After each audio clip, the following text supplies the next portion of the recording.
Et nous sommes de retour sur Direct Investisseur. Nous accueillons en duplex Pierre Verret, stratégiste de marché chez Active Trade et responsable du site YouTrading. Bonjour Pierre. Bonjour Lucie, bonjour Aziz. Bonjour Pierre. Alors ce matin, on parle avec vous d'une paire de devises, c'est le NZD-JPY, c'est-à-dire le dollar néo-zélandais face au yen. Alors pourquoi avoir choisi cette paire ce matin ? Eh bien, écoutez, tout simplement car on est peut-être juste, j'allais dire, devant une belle opportunité de trading qui se dessine devant nous. On a plusieurs leviers à la fois techniques comme fondamentaux, j'y reviendrai un petit peu plus tard. Et c'est vrai que pour vous faire un petit état de la situation, en tout cas la situation, j'allais dire, un peu long terme par rapport à un graphique journalier tel qu'il est, écoutez, on est face à un marché qui effectue des plus hauts des plus hauts et des plus bas de plus en plus bas depuis décembre 2014. Donc la tendance long terme est donc quand même clairement orientée à la baisse. C'est vrai que plus récemment, on est quand même face à un marché qui a rebondi après avoir fait un nouveau plus bas en clôture sur le niveau des 74-71 yens, mais qui reste tout de même capé par une résistance sur la zone des 83 yens valide depuis quand même la fin juin 2015. La tendance, j'allais dire, à plus court terme, donc j'allais dire la tendance moyen-long terme est assez neutre du fait de cette fameuse figure chartiste en triomphe telle que vous pouvez le voir sur ce graphique. Au niveau des indicateurs techniques par rapport à ce graphique journalier, on est face à un stochastique qui est vendeur et qui dénote même d'un mouvement baissier non terminé. Au niveau du MACD, on a également un MACD vendeur et qui vient de passer également négatif. J'attire également votre attention sur le fait qu'on a une divergence baissière qui a pu être observée sur les deux derniers sommets effectués par le marché. C'est quand même une situation, bien que les prix soient en figure de continuation, qu'on n'ait pas encore de signal, en tout cas avéré, qu'on n'ait pas de signal de prise de position tout de suite, on est quand même face à une situation assez baissière. En tout cas, mon biais reste relativement baissier. On sait tous que les figures déjà en triangle dénotent d'une certaine pause dans le consensus du marché, donc elles jouent souvent le rôle de figure de continuation. C'est vrai que cette structure devant laquelle nous sommes sur le graphique journalier pouvait faire penser à une figure de renversement en épaule tête épaule. Néanmoins, le dernier échec qu'on a eu sur la fin novembre, début décembre, sur la zone des 83, invalide un petit peu ces perspectives.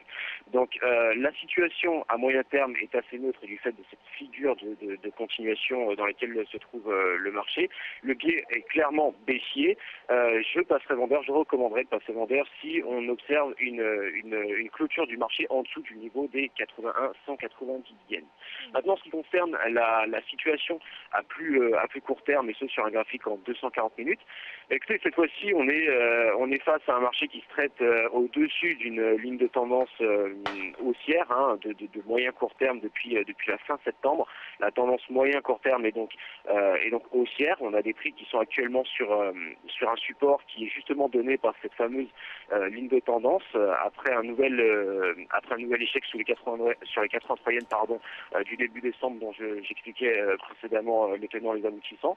Au niveau du RSI, on a un RSI en zone de vente, un indicateur technique de force relative en zone de vente après une rupture de la ligne de tendance qui accompagnait, j'allais dire, cet indicateur au sein de cette fameuse tendance haussière de court moyen terme. Donc là, le scénario est toujours le même qu'en daily, avec un petit peu plus de précision sur les niveaux à attendre, sur les prochains niveaux à attendre par rapport à cette parité. Je passerai encore une fois vendeur si on a une clôture, j'allais dire en dessous du niveau des 81 yens, sachant qu'on a quand même un support majeur, une zone de support majeur comprise entre 79,90 et 79,41 qui pourrait donner lieu à un pullback si jamais les prix invalidaient cette fameuse tendance haussière.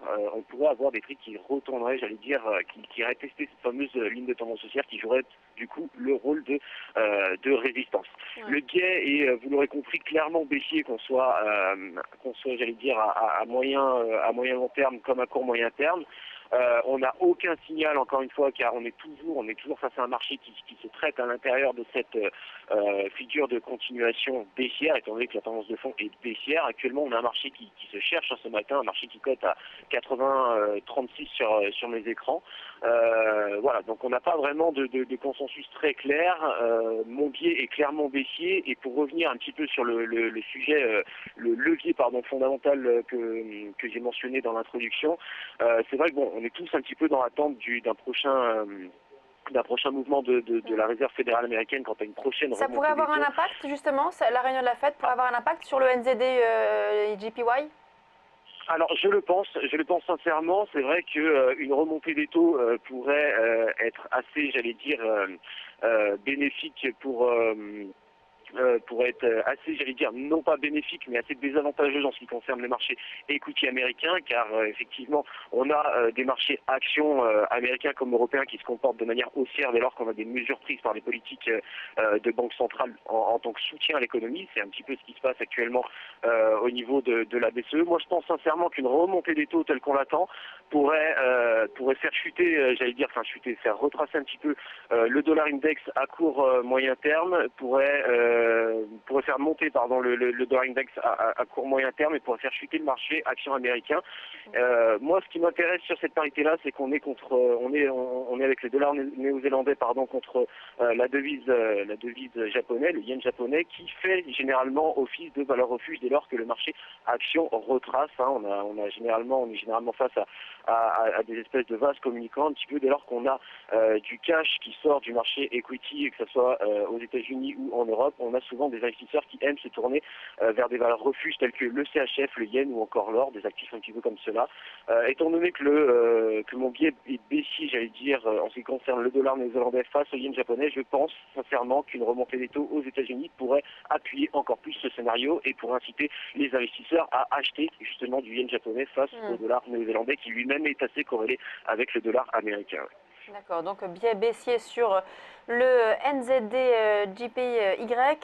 Aziz, pour terminer, pour corroborer les propos de Pierre, c'est un scénario que vous suivez également sur cette paire? Ce qu'on va surveiller justement sur cette paire-là, Lucie, ça va être les deux bornes dans lesquelles évolue la paire à court terme.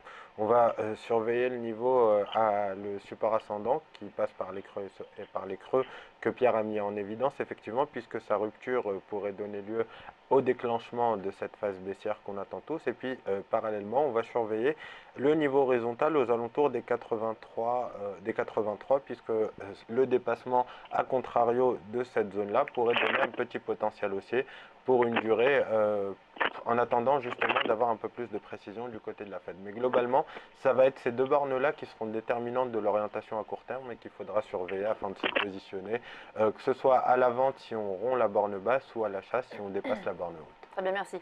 Merci messieurs, merci beaucoup. Pierre Verret, donc stratégiste de marché chez Active Trade et responsable du site YouTrading. On vous retrouve lundi prochain pour l'analyse d'un autre actif. Là, c'était donc le NZD JPY.